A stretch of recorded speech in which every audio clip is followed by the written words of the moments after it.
Good morning, good afternoon, good evening, wherever you are. I want to do a little video. I haven't been on this channel for a while, and hello, nice to see you all. I'm sorry I look a bit of a hot mess today, but hello.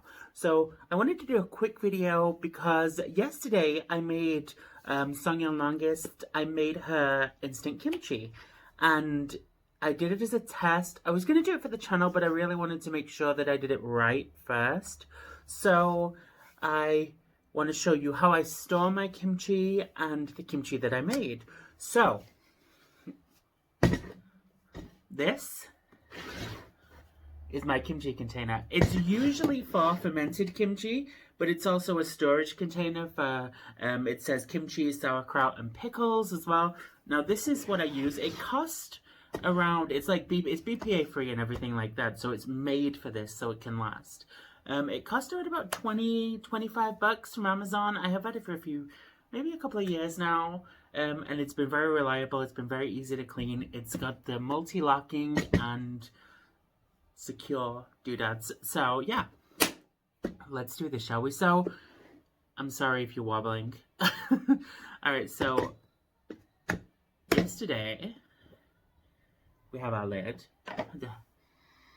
It smells so good. Alright, let's... Oh! Alright, so this is the inner lid, which basically seals it to keep it fresh. Alright, now I am gonna... It's got some nice kimchi juices as well. There you go, that is my instant kimchi. What do you think?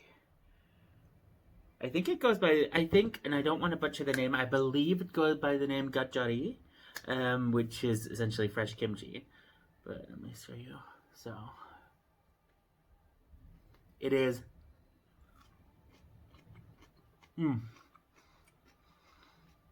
It's got its crunch. We have a piece here. You see? God, it's windy today. Have a listen to this.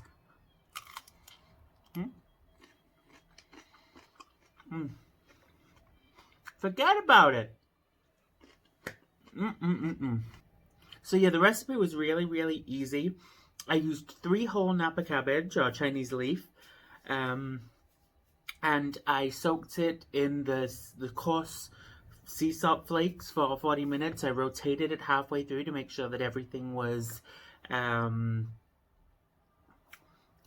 soaked within the salt water. Then I rinsed it for a few minutes. And I made the seasoning while this was going on, which was very simple, by the way. I was so amazed how simple it was.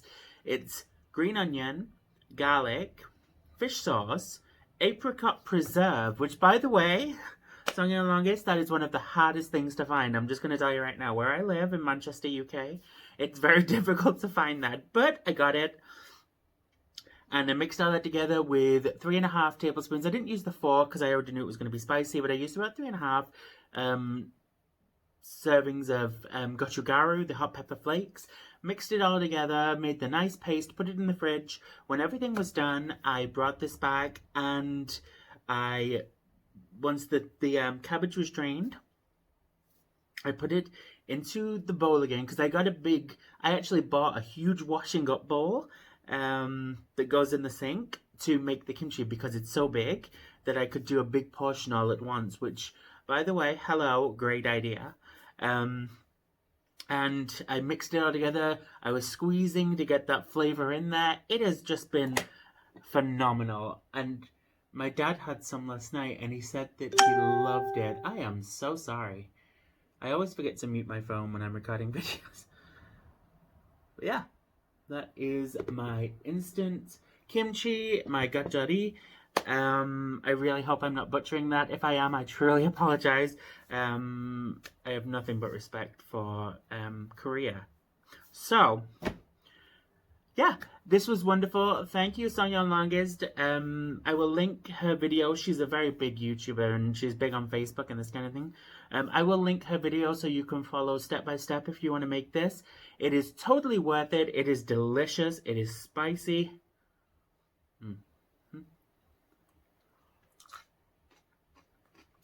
And it's crunchy as all hell, and I love it. Alright, you have an absolutely wonderful, amazing, incredible day, and I will speak to you all real soon. Bye, everybody.